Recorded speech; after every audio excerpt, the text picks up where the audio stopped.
The dangers of toxic positivity. Welcome to the tavern, my friend. Tonight the doors opened beneath a sky painted in desert dusk. Soft reds, deep purples, the kind of light that makes even shadows look honest. We are in Santa Fe, a city where ancient earth meets quiet spirituality, where people come seeking healing and sometimes hide their pain behind it. The air here smells like sage and dust. It invites reflection, but also invites pretending. Alex mentioned it while adjusting the candles. Places like this, he said gently, people feel pressure to be enlightened. And he didn't say it with judgment, just awareness. And awareness is exactly what tonight asks for. Tell me, my friend, have you ever been told to just stay positive when what you really needed was permission to hurt? Positivity at its core is a gift. Hope keeps people alive. Optimism helps us endure. Gratitude grounds us. But in Santa Fe, as in many places of healing, positivity sometimes turns rigid. Smiles worn too tightly, affirmations repeated like armor, pain dismissed as a failure of mindset. A traveler once sat here, eyes bright, voice calm, words perfectly chosen. "I'm fine," he said, and then quieter, "I should be fine." The word should is where the danger begins. Toxic positivity doesn't mean joy is wrong. It means sadness is unwelcome. It tells grief to hurry, anger to be grateful, fear to be silent, and eventually it teaches people to distrust their own emotions. My friend, may I be honest with you? If you're forcing yourself to smile tonight, this place won't ask you to. What emotion have you been editing lately? Which feeling did you decide was inconvenient? Sadness? Anger? Exhaustion? You see, emotions don't disappear when ignored, they go underground. If you've been carrying pain behind positivity, you don't have to do that here. Alex once said something quietly after closing time. People don't break because they feel too much, he said. They break because they feel alone with it. Toxic positivity isolates. It makes people feel defective for struggling, ashamed for grieving too long, weak for needing rest.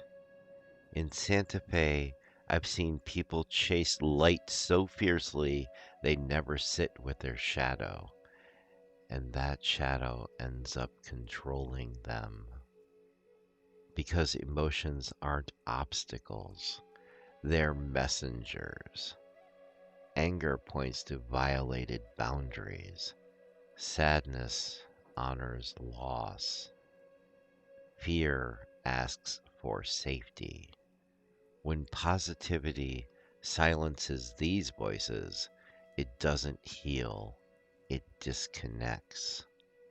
The tavern doesn't ask you to feel better, it asks you to feel honestly. If this story loosened something in you, Stay a while. Listen to another tale. Leave a word for someone who's tired of pretending they're okay. The tavern doesn't rush healing. Real healing, you see, isn't bright all the time.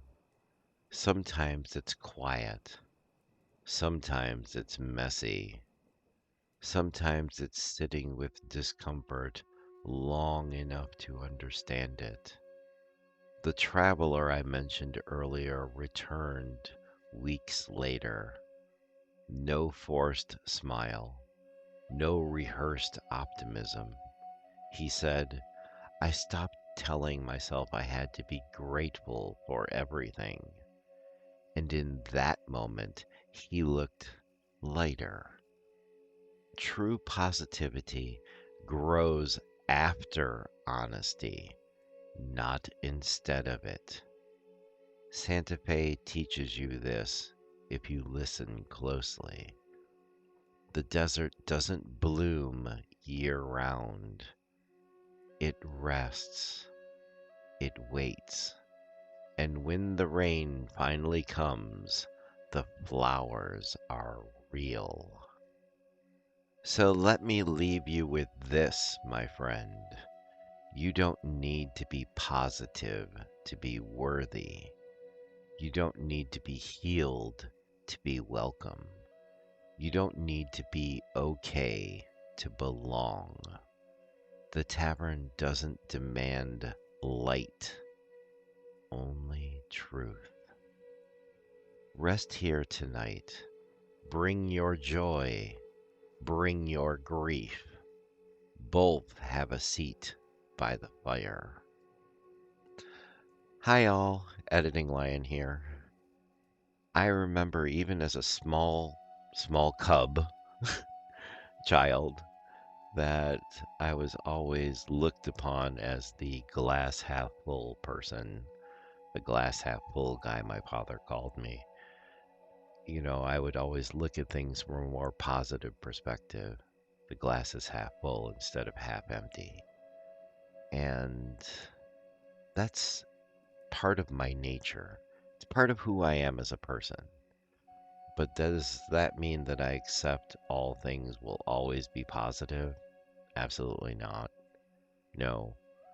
You have to have the darkness. You have to have the negativity. You have to balance it out in your life. That's just part of who we are. You can't be 100% light. You can't be 100% dark. So, as much as life sucks, there's light in it.